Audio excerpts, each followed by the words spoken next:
friends, and that's been the sacrifice. 1, 2, yes. But those are small prices to pay for. Hello, everybody. Welcome back to the David Drake Show on this beautiful Friday morning. Perhaps you're at work. Maybe you're on your way home. You might be at home.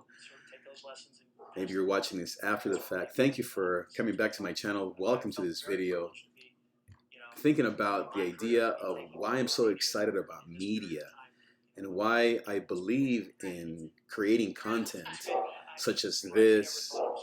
Daisy the dog is back there saying hello to you as well. But why I believe in, I hope she's okay. I'm sure she is. There she is. Must be someone, the Amazon person perhaps is home, which I'm really excited about. Hopefully it's something that I'm waiting for. But, why am I so excited about media? Because I think that all of this content that I create on YouTube and all these platforms, obviously, it's very difficult. It takes time. It's something that is time consuming. But I do it because I am convinced that we as people, as creatives, as leaders, entrepreneurs, obviously as people of God and spiritual leaders, we need to be wherever the people are. I always think of Jesus. It says in the Bible that he would go from town to town and he would look upon the people and realize that they were sheep without a shepherd. Now, if you just simplify that whole scene, what was Jesus doing? He was going to where the people were. Second, what else was he doing? He was looking upon them. He knew their lives. He was interacting with them. And then third, he was moved by that. Their need, the need of the people touched his heart. And so then he was able to, or his heart was to then do something about it. And I think that that will never change. It's just that the way that we do that is changing dramatically, obviously. So thinking of Jesus going from town to town, well, back in the day, there used to be door-to-door salesmen. Or if you think of, in the spiritual world, the idea of a traveling preacher. Now, you don't need that. You get sold to through Facebook ads, through YouTube ads, through Instagram ads. You get sold to through media, through digital content. And especially if you're a millennial, we're talking about 77 million people in this age group. They are digitally native. In other words, they've never known print media. They've never known CDs or much less, of course, cassette tapes or VHS. And so they're being sold to all the time. And so if you think about it just in terms of Jesus again, he was going to where the people were at, and the people are now online. That's obvious. Second, Jesus says that he looked upon them. In other words, he had a personal interaction with them. My guess is in that moment where it says that he went from city to city, he certainly talked to people. And in terms of media, that's exactly what we need to be doing. This is not just a one-way thing where you just listen to content. You learn, but you're also interacting with that person. The idea of a personal brand is so important because we all long for relationship, for help, for answers to our questions. And if I come on here and if I give you answers to questions that you have, or if I help you in your area of need, then of course you're going to keep watching and want to interact with the God I believe in, or the things that I'm giving you, or the consejos, as people tell me, the advice that I give to you. And so that interaction is very important. And the interaction here online can then move to real life, can then move to a video course, can go to something, maybe a course or a subscription that you pay for. It's all mixed in. It's not either or. It's not that people are only online and they don't go to work in real life. I mean, we still have a society that I would say 90% relies on human interaction, on working with people, on driving in traffic, unfortunately, on obviously your family. I mean, we're still humans. We're not robots quite yet. And so digital, to me, is just another way to interact that in some ways it could be the end point, it could be the middle point, or it could be the beginning point, the starting point. It's all encompassing. It's sort of like values that go through our society. and sometimes we have to watch out for those values if they conflict with our own values, or sometimes we use these tools to amplify our values. And then third, in terms of the heart of Jesus being moved, I would say that that is maybe the greatest advantage of digital media and of digital content, is that when I create something here for you, a podcast or a video or a course, then then when I hear your comments, or when we talk in person after the fact, maybe you've seen some of my stuff, then I get to know you more personally, because the things that we talk about here obviously are real. They're things that help you. For example, last week I had someone who watches my content, and she said, you give amazing advice. It helps me tremendously. And then she was telling me about her father and how when he passed away when she was 10, that really affected her. It just opened up this whole conversation in real life. And hopefully we'll have a chance to further that conversation and talk even more. And so that when we interact this way, when I create this piece of content and you consume it, meaning you listen to it, etc., there's a burden that's created. You have a burden, hopefully, for the things that are meaningful and important to you in your life. Of course you do. And then I have a burden for you. As I hear your stories, as maybe something that I say here online or on a stage or in a piece of video or in a podcast, it moves you, and then you tell me about it, and then we continue the conversation offline. Or maybe it goes back online. I mean, there's really no, like I said, no end or start to it. Think of media more as I like to call it a city. My big idea in life is to create a city of God. I read this book by St. Augustine. Well, read. I didn't read the whole thing. It's literally like a 3-inch book. I have it on my shelf here still. I'm slowly moving through it. But I love the concept of the kingdom of God being a city. I mean, it's Matthew 5. It says that we are a city set on a hill. And if you think of a city has entertainment. It has a DMV. It has a city hall. It has police. It has technology. It has utilities. It has stores. It has entrepreneurial things, a lawn shop, mower place. It has a donut shop. It has a Walmart. A city has everything that you need.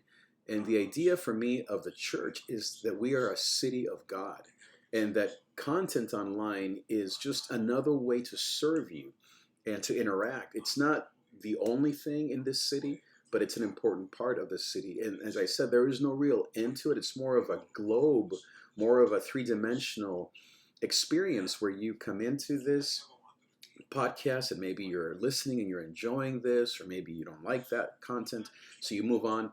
But you interact with it and you say, oh, that kind of made me think a little bit. And then we talk online, we talk in real life, then you go back to the content, you consume more, maybe there's an exchange of a subscription, so there's a payment element to it.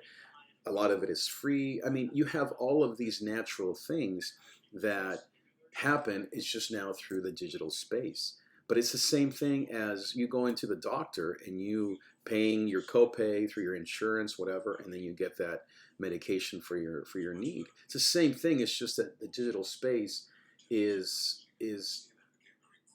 in some ways still is fairly new, but a lot of it, I was hearing somebody talk about how it's the wild, wild west. And there's some now like structures being built in this wild west, but it's still pretty much the wild, wild west. I also think that talent is talent.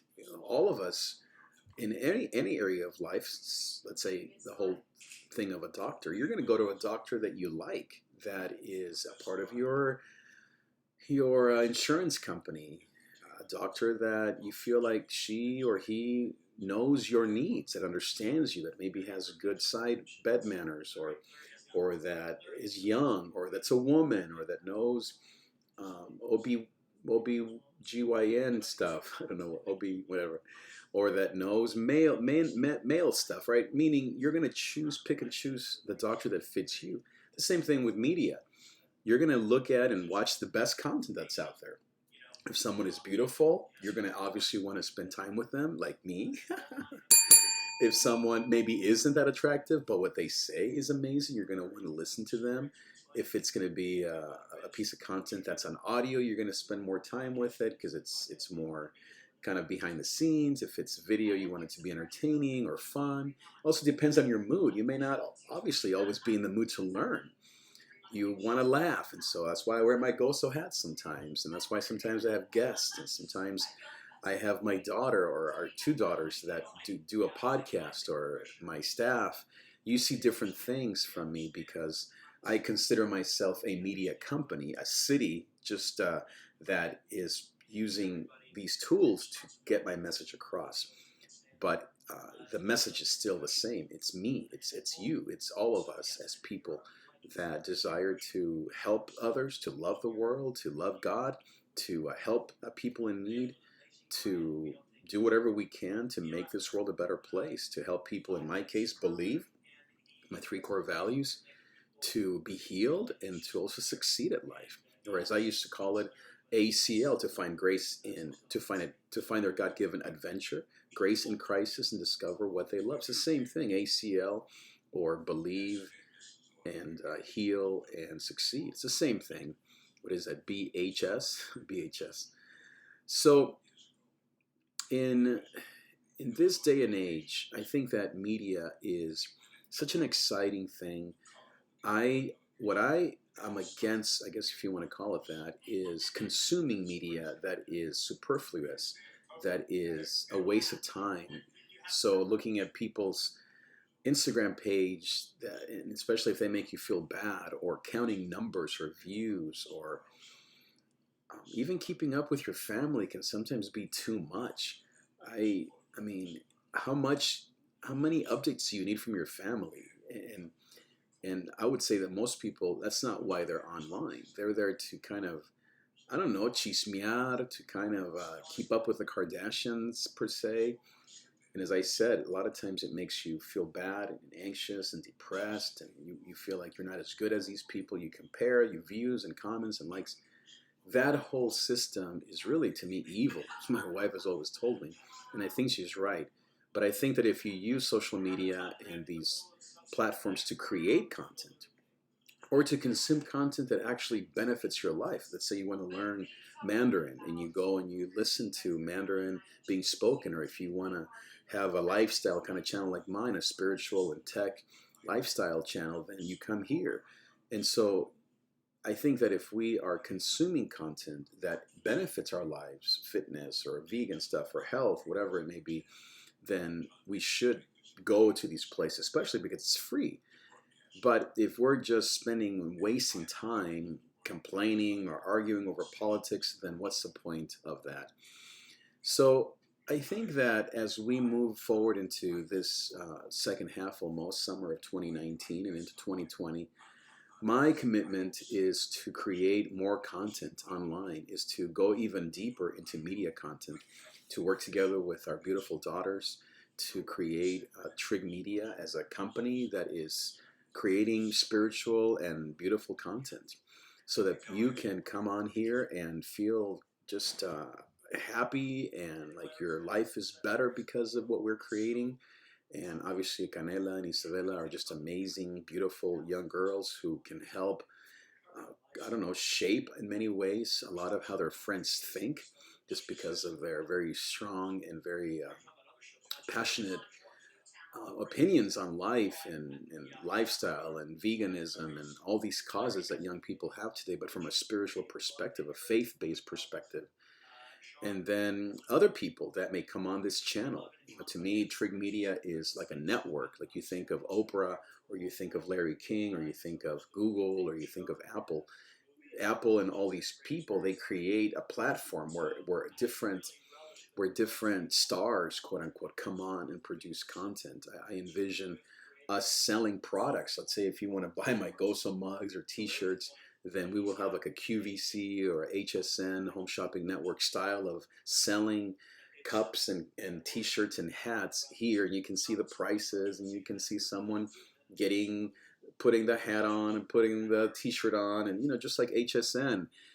And so there's that, because a financial element obviously is important for these media companies. But I would say the most important part of the business plan is actually a subscription, Netflix style kind of a plan that we're creating, where you pay, let's say, $9.99 a month, and you receive amazing quote movies or content that you wouldn't get otherwise on YouTube for free. It's exclusive to you, meaning it's exclusive content. It's not free, meaning it's not just anywhere else. But at the same time, it's high quality, it's fun, entertaining, it meets your needs, it's specific, it's about certain things that you really enjoy. And it's only $9.99 a month. I mean, you think about Netflix, it just went up to $14.99, but they're raising their prices because they want to give you even better stuff, better movies. I mean, like right now I'm watching Blacklist. I love Blacklist. I'm on season 5 of 6, and so I love it. And then I go on YouTube and watch interviews by the main guy. I forget his name. It's a whole kind of, as I said, a whole city. But in my case, we're creating a city of God, where my sermons and lifestyle things and topics such as, we talked about science a few months ago and faith. We talked about last week about time management. All of these different elements that all relate to media and faith and lifestyle are all found in one channel. Maybe an app eventually. I'm not sure about an app. I think that could be a waste of time. But some way for you to receive this content for a very small monthly fee that is reasonable, and that's something that you already do with other things.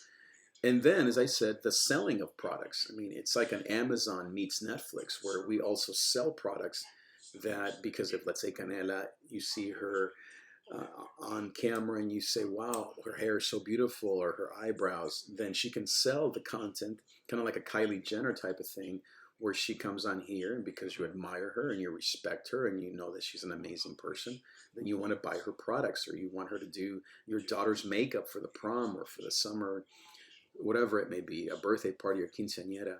And so it's this very natural and very honest and very faith and heartfelt connection that we make with you, the audience, and that you have a place that you can count on, that you know is going to be high quality, that is going to be deep and honest and beautiful and from the heart, and that you trust me, you trust my family, you trust who my wife and I are, and the brand, quote unquote, that Jesus has built, you know, that we come from a place of faith and excellence and beauty and success, also of difficulty and honesty as immigrants and yet as natives of this beautiful country. All of those things that you know about me, my love for music and beats and all the rest, media, of course, and faith and the scriptures. So I'm excited about the future of media. I think that it's going to be a wonderful next 5 years. Who knows what's on the horizon in terms of media. Some of the things that I am interested in is this idea of excuse me, of SpaceX and what Elon Musk is doing. I'm very intrigued by this idea of health and fitness and veganism and all of these social causes that young people have. But I'm also very intrigued by faith, as you know, by the future of the church. I am very, very interested in being a part of the answer to the question, where is God? And how do I meet him? And how can I get my life centered around God, maybe without the traditional trappings, and yet having whatever business plan we have be viable, so that all of my employees can have high-paying salaries with full benefits, so they can provide for their families. So all of those questions are exciting to me. I am ready for it. This has been a great week. April, I think, is just the best month in the world. And so look forward to more content from Trig Media, from Goso Media in the months and years to come. Thank you so much. Be sure that you like, subscribe, and that you listen to the podcast. Thank you again. I will see you next time.